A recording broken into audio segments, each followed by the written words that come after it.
हरिओम. सुरेखा स्टेजरमध्ये आपलं स्वागत. आज आपण करूया चटपटीत आणि स्वादिष्ट अशी आवळा कँडी. त्याच्यासाठी मी इथे पाव किलो आवळे घेतलेत. पाव किलो इथं मी माझ्याकडे खडी साखर होती म्हणून ती घेतलेली आहे. आपल्याकडे नसेल तर आपण आपली रोजची साखर असती ती घेतली तरीसुद्धा चालेल.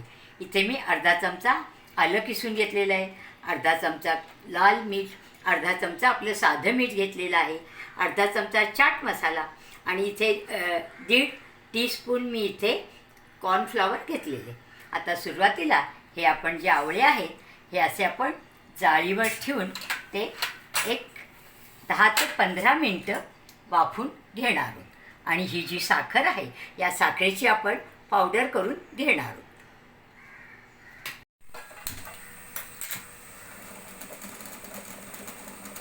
आता हे आपण 10 ते 15 मिनटं वाफून घेणार. 15 मिनटं झालेली आहेत.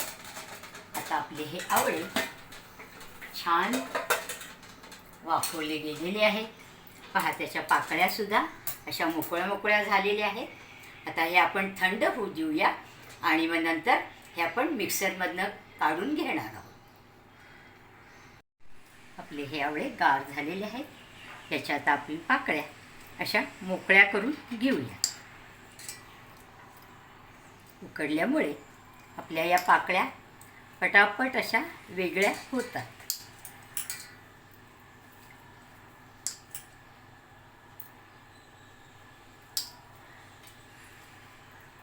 आणि आता या ज्या आपण पाकळ्या काढलेल्या आहेत मोकळ्या, या आपण मिक्सरमधनं याचा पल्प करून घेणार आहोत. मिक्सरमध्ये घालून आपण याचा आता पल्प करून घेऊया.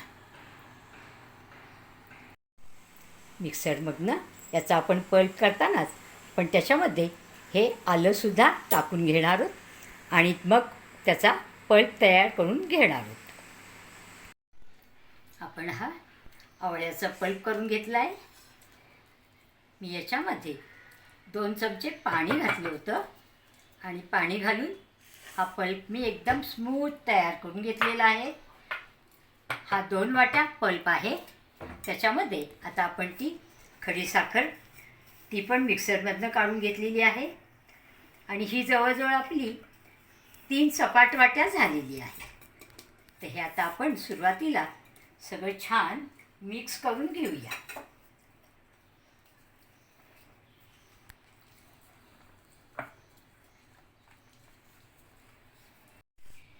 आता या पॅनमध्ये आपण हे सगळं मिश्रण काढून घेऊया.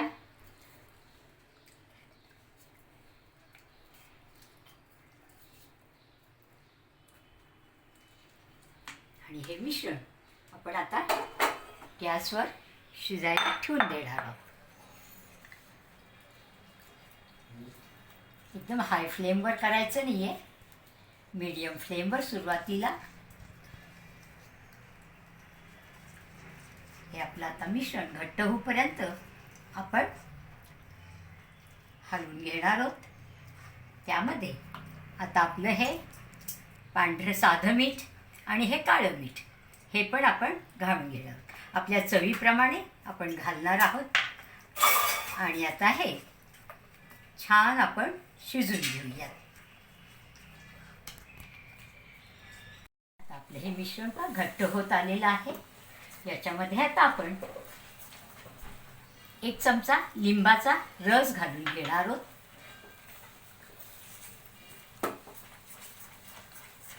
आणि ही जी आपण कॉर्नफ्लॉवर घेतलं होतं त्याच्यात मी थोडंसं पाणी घालून मी त्याची हे अशी स्लरी करून घेतलेली आहे.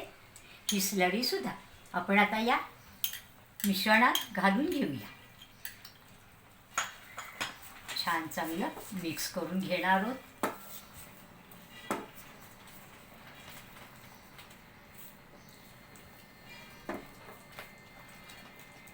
थोडंसं आपलं अजून हे मिश्रण आपलं पॅन सोडायला लागलं तोपर्यंत आपण हे घट्ट करून घेऊया. आता ज्या टीनमध्ये आपण सेट करायला ठेवणार आहोत त्याला थोडासा आपण तुपाचा हात लावून घेऊया तुम्ही बटर पेपर ठेवलात तरीसुद्धा चालेल. आपल्याकडे असेल तर ठेवायला हरकत नाही. हे आपण आता छान याला तूप लावून घेतलेलं आहे. आपलं हे मिश्रणसुद्धा आता छान घट्ट होत आले. त्याच्यामध्ये सुद्धा आपण आता 1 चमचा तूप टाकून घेणार आहोत आणि हे चांगलं मिश्रण हलवून आपण आता या आपल्या टीनमध्ये सेट करायला ठेवून घेऊया. तुपामुळे त्याला अजून छान चकाकी येते. हे आपलं मिश्रण तयार झालेलं आहे. गॅस बंद करूया आणि ह्या टीनमध्ये आपलं हे मिश्रण आहे हे आपण सगळं ओतून घेऊया.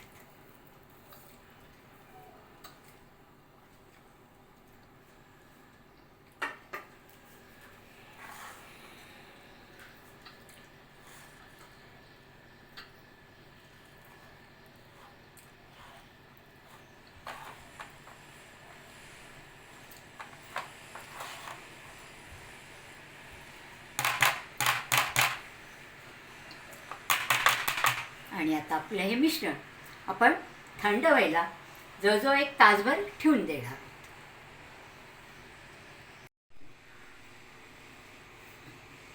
आता आपलं हे चांगलं थंड झालेलं आहे. याच्या आता आपण वड्या कापून घेणार आहोत. आपल्याला पाहिजे त्या साईजच्या आपण वड्या कापून घेणार आहोत.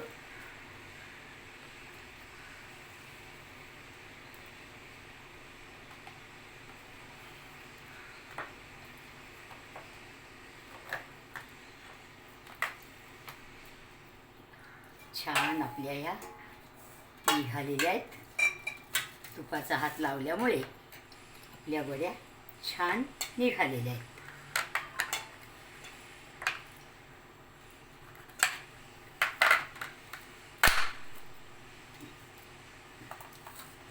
आता आपल्या या वड्या आपण कापून घेणारच आहोत बाकीच्या पण. त्याच्या अगोदर आपण ही पिठी साखर घेतलेली आहे. त्याच्यामध्ये आपण हा जो चाट मसाला घेतला आहे हा चाट मसाला आपण त्याच्यात मिक्स करून घेऊया. चाट मसाला घालणं ऑप्शनल आहे. तुम्हाला आवडत असेल तर घाला, नाही घातला तरी चालेल. नुसते आपण या आता पिठी साखरेमध्ये हे घोळून घेणार आहोत. तर याचे आपण आपल्याला पाहिजे त्या साईजचे तुकडे करून घेऊया.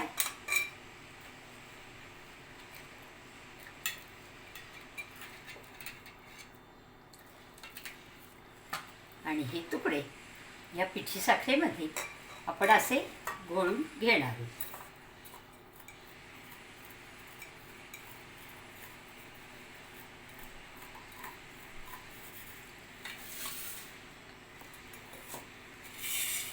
आपली आवळा कांडी तयार. तुम्ही पण नक्की करून बघा. आवडलं तर लाईक करा, शेअर करा आणि चॅनलला सबस्क्राईब करायला विसरू नका. धन्यवाद.